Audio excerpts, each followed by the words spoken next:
There I was, once more broke, which was bad, and dead wrong in my trading, which was a sight worse. I was sick, nervous, upset, and unable to reason calmly. That is, I was in the frame of mind in which no speculator should be when he is trading. Everything went wrong with me. Indeed, I began to think that I could not recover my departed sense of proportion.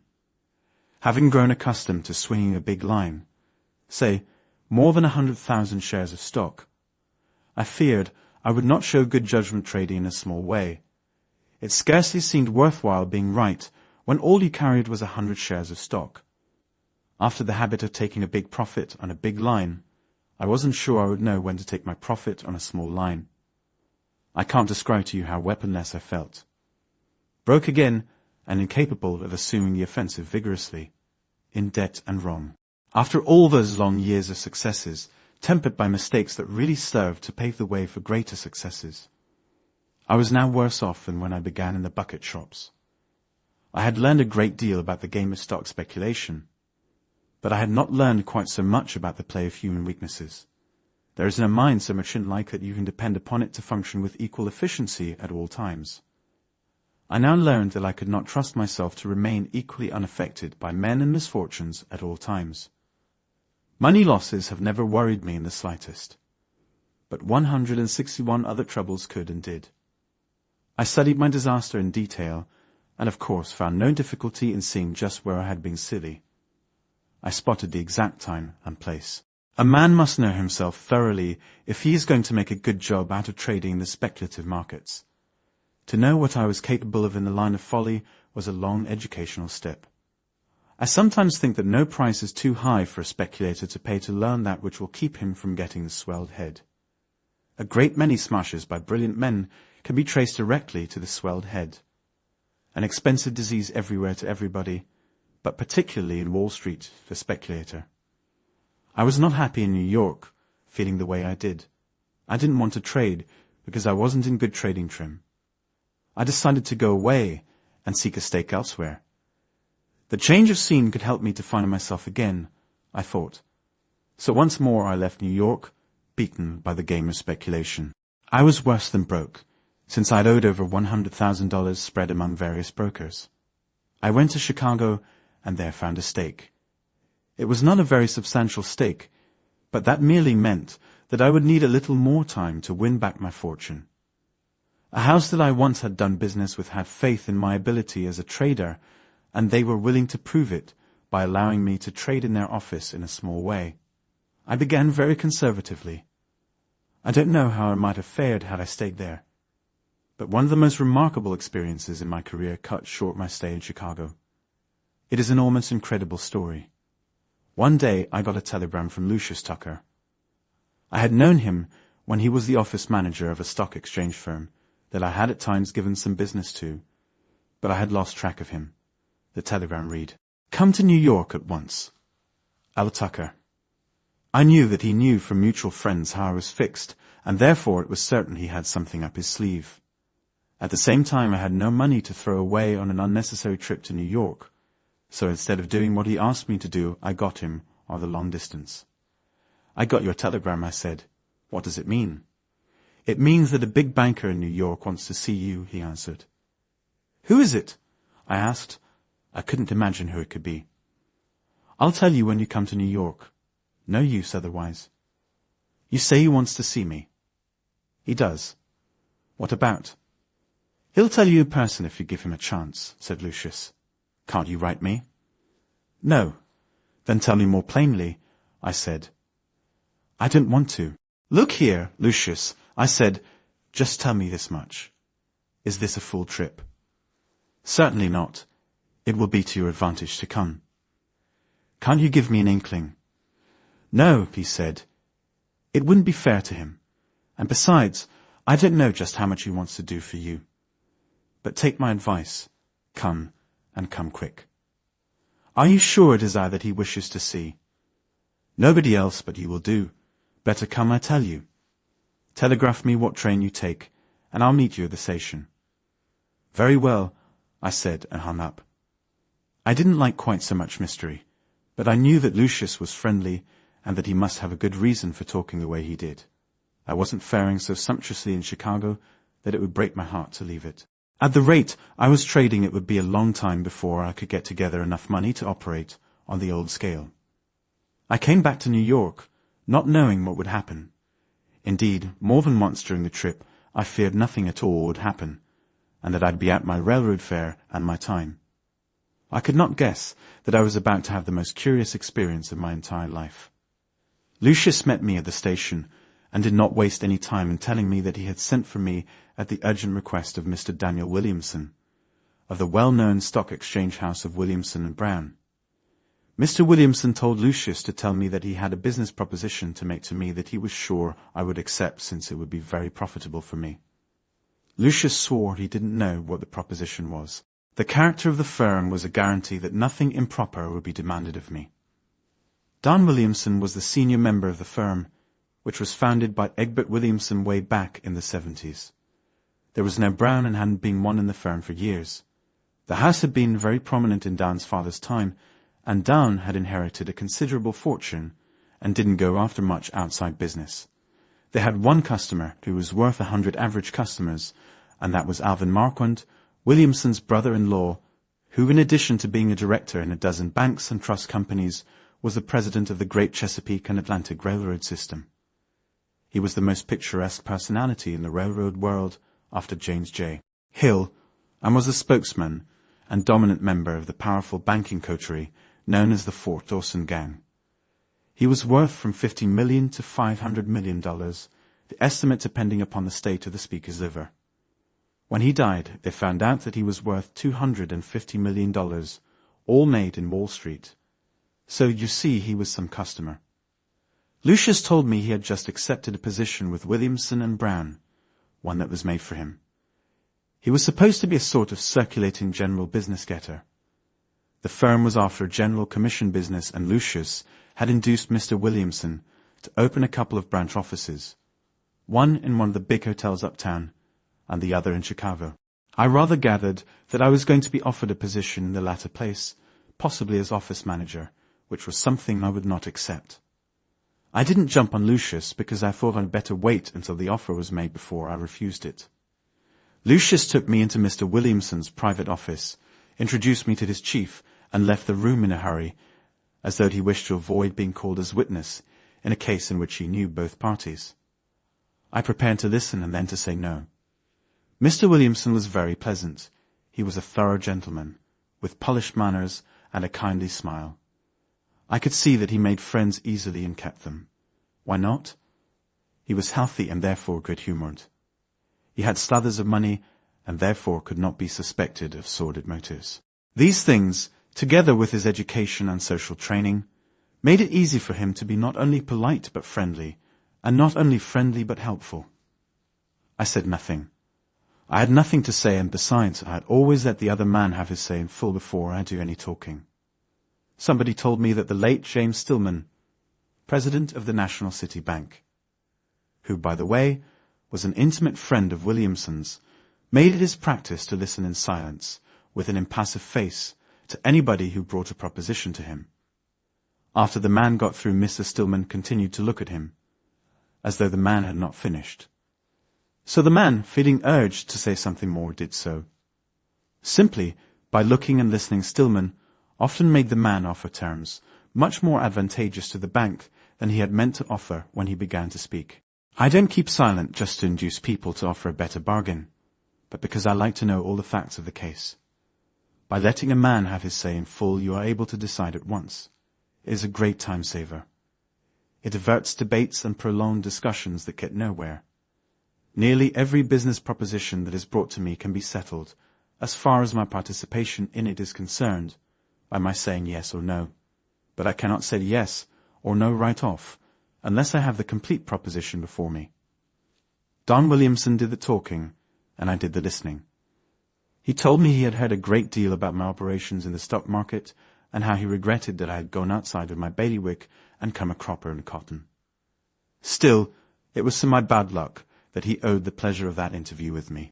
He thought my forte was the stock market, that I was born for it, and that I should not stray from it. And that is the reason, Mr. Livingston, he concluded pleasantly, why we wish to do business with you. Do business how? I asked him. Be your brokers, he said. My firm would like to do your stock business. I'd like to give it to you, I said, but I can't. Why not? He asked. I haven't any money, I answered. That part is all right, he said with a friendly smile. I'll furnish it. He took out a pocket checkbook, wrote out a check for $25,000 for my order, and gave it to me. What's this for? I asked. For you to deposit in your own bank. You will draw your own checks. I want you to do your trading in our office. I don't care whether you win or lose. If that money goes, I will give you another personal check. So you don't have to be so very careful with this one. See, I knew that the firm was too rich and prosperous to need anybody's business, much less to give a fellow the money to put up as margin. And then he was so nice about it. Instead of giving me a credit with the house, he gave me the actual cash, so that he alone knew where it came from, the only string being that if I traded, I should do so through his firm. And then the promise that there would be more if that went. Still, there must be a reason. What's the idea? I asked him. The idea is simply that we want to have a customer in his office who is known as a big active trader. Everybody knows that you swing a big line on the short side, which is what I particularly like about you. You are known as a plunger. I still don't get it, I said. I'll be frank with you, Mr. Livingston. We have 2 or 3 very wealthy customers who buy and sell stocks in a big way. I don't want the street to suspect them of selling long stock every time we sell 10 or 20,000 shares of any stock.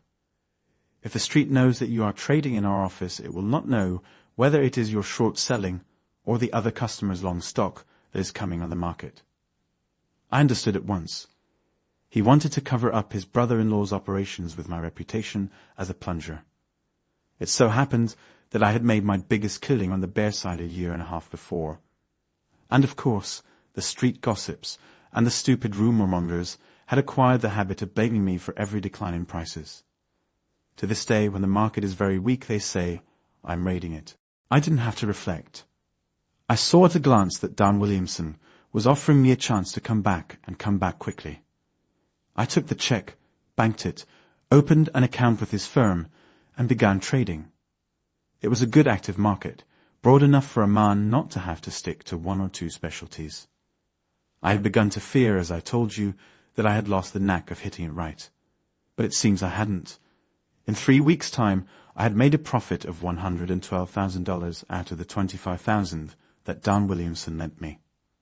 I went to him and said, I've come to pay you back that $25,000. No, he said, and waved me away exactly as if I had offered him a castor oil cocktail. No, my boy. Wait until your account amounts to something. Don't think about it yet. You've only got chicken feed there. There is where I made the mistake that I have regretted more than any other I ever made in my Wall Street career. It was responsible for long and dreary years of suffering. I should have insisted on his taking the money. I was on my way to a bigger fortune than I had lost and walking pretty fast. For 3 weeks my average profit was 150% per week. From then on my trading would be on a steadily increasing scale. But instead of freeing myself from all obligation, I let him have his way and did not compel him to accept the $25,000. Of course, since he didn't draw out the $25,000 he had advanced me, I felt I could not very well draw out my profit. I was very grateful to him, but I am so constituted that I don't like to earn money or favors. I can pay the money back with money, but the favors and kindnesses I must pay back in kind, and you are apt to find these moral obligations mighty high priced at times. Moreover, there is no statute of limitations. I left the money undisturbed and resumed my trading. I was getting on very nicely. I was recovering my poise, and I was sure it would not be very long before I should get back into my 1907 stride. Once I did that, all I'd ask for would be for the market to hold out a little while, and I'd more than make up my losses. But making or not making the money was not bothering me much. What made me happy was that I was losing the habit of being wrong, of not being myself. It had played havoc with me for months, but I had learned my lesson. Just about that time I turned bear, and I began to sell short several railroad stocks. Among them was Chesapeake and Atlantic. I think I put out a short line in it, about 8,000 shares. One morning, when I got downtown, Don Williamson called me into his private office before the market opened and said to me, "Larry, don't do anything in Chesapeake and Atlantic just now. That was a bad play of yours, selling 8,000 short. I covered it for you this morning in London and went long. I was short Chesapeake and Atlantic was going down. The tape told it to me quite plainly, and besides I was bearish on the whole market, not violently or insanely bearish, but enough to feel comfortable with a moderate short line out. I said to Williamson, 'What did you do that for? I am bearish on the whole market, and they are all going lower.' But he just shook his head and said, 'I did it because I happen to know something about Chesapeake and Atlantic that you couldn't know. My advice to you is not to sell that stock short until I tell you it is safe to do so.' What could I do? That wasn't an asinine tip. It was advice that came from the brother-in-law of the chairman of the board of directors. Don was not only Alvin Marquand's closest friend, but he had been kind and generous to me. He had shown his faith in me and confidence in my word. I couldn't do less than to thank him. And so my feelings again won over my judgment, and I gave in. To subordinate my judgment to his desires was the undoing of me. Gratitude is something a decent man can't help feeling, but it is for a fellow to keep it from completely tying him up. The first thing I knew, I not only had lost all my profit, but I owed the firm $150,000 besides. I felt pretty badly about it, but Don told me not to worry. 'I'll get you out of this hole,' he promised. 'I know I will, but I can only do it if you let me. You will have to stop doing business on your own hook. I can't be working for you and then have you completely undo all my work in your behalf. Just lay off the market and give me a chance to make some money for you. Won't you, Larry?' Again I ask you, what could I do? I thought of his kindliness, and I could not do anything that might be construed as lacking in appreciation. I had grown to like him. He was very pleasant and friendly. I remember that all I got from him was encouragement. He kept on assuring me that everything would come out ok. One day, perhaps 6 months later, he came to me with a pleased smile and gave me some credit slips. 'I told you I would pull you out of that hole,' he said, 'and I have.' And then I discovered that not only had he wiped out the debt entirely, but I had a small credit balance besides. I think I could have run that up without much trouble, for the market was right. But he said to me, 'I have bought you 10,000 shares of Southern Atlantic.' That was another road controlled by his brother-in-law, Alvin Marquand, who also ruled the market destinies of the stock. When a man does for you what Don Williamson did for me, you can't say anything but thank you, no matter what your market views may be. You may be sure you're right, but as Pat Hearn used to say, you can't tell till you bet. And Don Williamson had bet for me with his money. Well, Southern Atlantic went down and stayed down, and I lost. I forget how much, on my 10,000 shares before Don sold me out. I owed him more than ever. But you never saw a nicer or less importunate creditor in your life. Never a whimper from him. Instead, encouraging words and admonitions not to worry about it. In the end, the loss was made up for me in the same generous but mysterious way. He gave no details whatever. They were all numbered accounts. Don Williamson would just say to me, "We made up your Southern Atlantic loss with profits on this other deal." And he'd tell me how he had sold 7,500 shares of some other stock and made a nice thing out of it. I can truthfully say that I never knew a blessed thing about those trades of mine until I was told the indebtedness was wiped out. After that happened, several times I began to think, and I got to look at my case from a different angle. Finally, I tumbled. It was plain that I had been used by Don Williamson. It made me angry to think it, but still angrier that I had not tumbled to it quicker. As soon as I had gone over the whole thing in my mind, I went to Don Williamson, told him I was through with the firm, and I quit the office of Williamson and Brown. I had no words with him or any of his partners. What good would that have done me? But I will admit that I was sore at myself quite as much as at Williamson and Brown. The loss of the money didn't bother me. Whenever I have lost money in the stock market, I have always considered that I have learned something. That if I have lost money, I have gained experience, so that the money really went for a tuition fee. A man has to have experience, and he has to pay for it. But there was something that hurt a whole lot in that experience of mine in Dan Williamson's office, and that was the loss of a great opportunity. The money a man loses is nothing. He can make it up. But opportunities such as I had then do not come every day. The market, you see, had been a fine trading market. I was right. I was reading it accurately. The opportunity to make millions was there. But I allowed my gratitude to interfere with my play. I tied my own hands. I had to do what Dan Williamson in his kindness wished done. Altogether, it was more unsatisfactory than doing business with a relative. Bad business. And that wasn't the worst thing about it. It was that after that there was practically no opportunity for me to make big money. The market flattened out. Things drifted from bad to worse. I not only lost all I had, but got into debt again, more heavily than ever. Those were long, lean years, 1911, 1912, 1913, and 1914. There was no money to be made. The opportunity simply wasn't there, and so I was worse off than ever. It isn't uncomfortable to lose when the loss is not accompanied by a poignant vision of what might have been.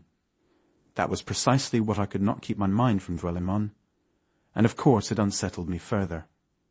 I learned that the weaknesses to which a speculator is prone are almost numberless.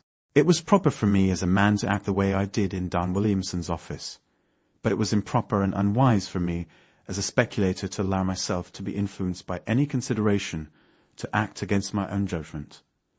Noblesse oblige, but not in the stock market, because the tape is not chivalrous and moreover does not reward loyalty. I realized that I couldn't have acted differently.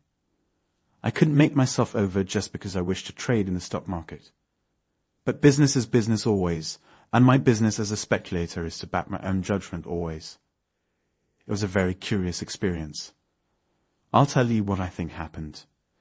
Dan Williamson was perfectly sincere in what he told me when he first saw me. Every time his firm did a few thousand shares in any one stock, the street jumped to the conclusion that Alvin Marquand was buying or selling. He was the big trader of the office, to be sure, and he gave this firm all his business. And he was one of the best and biggest traders they have ever had in Wall Street. Well, I was to be used as a smokescreen, particularly for Marquand's selling. Alvin Marquand fell sick shortly after I went in. His ailment was early diagnosed as incurable, and Dan Williamson, of course, knew it long before Marquand himself did. That is why Dan covered my Chesapeake and Atlantic stock. He had begun to liquidate some of his brother-in-law's speculative holdings of that and other stocks. Of course, when Marquand died, the estate had to liquidate his speculative and semi-speculative lines. And by that time we had run into a bear market. By tying me up the way he did, Dan was helping the estate a whole lot. I do not speak boastfully when I say that I was a very heavy trader and that I was dead right in my views on the stock market. I know that Williamson remembered my successful operations in the bear market of 1907, and he couldn't afford to run the risk of having me at large. Why, if I had kept on the way I was going, I'd have made so much money that by the time he was trying to liquidate part of Alvin Marquand's estate, I would have been trading in hundreds of thousands of shares. As an active bear, I would have done damage running into the millions of dollars to the Marquand heirs, for Alvin left only a little over a couple of $100 million. It was much cheaper for them to let me get into debt, and then to pay off the debt than to have me in some other office operating actively on the bear side. That is precisely what I would have been doing, but for my feeling that I must not be outdone in decency by Dan Williamson. I have always considered this the most interesting and most unfortunate of all my experiences as a stock operator. As a lesson, it cost me a disproportionately high price. It put off the time of my recovery several years. I was young enough to wait with patience for the strayed millions to come back. But 5 years is a long time for a man to be poor. Young or old, it is not to be relished. I could do without the yachts a great deal easier than I could without a market to come back on. The greatest opportunity of a lifetime was holding before my very nose the purse I had lost. I could not put out my hand and reach for it. A very shrewd boy, that Dan Williamson. As slick as they make them. Far-sighted, ingenious, daring. He is a thinker, has imagination, detects the vulnerable spot in any man, and can plan cold-bloodedly to hit it. He did his own sizing up, and soon doped out just what to do to me in order to reduce me to complete inoffensiveness in the market. He did not actually do me out of any money. On the contrary, he was to all appearances extremely nice about it. He loved his sister, Mrs. Marquand, and he did his duty toward her as he saw it.